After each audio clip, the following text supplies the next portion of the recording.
ولا تحسبن الله غافلا عما يعمل الظالمون إنما يؤخرهم ليوم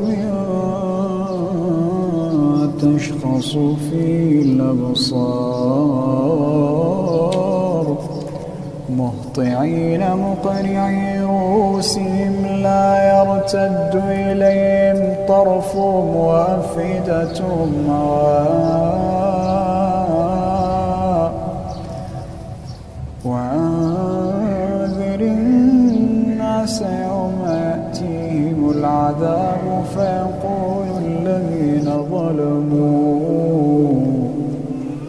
فيقول الذين ظلموا ربنا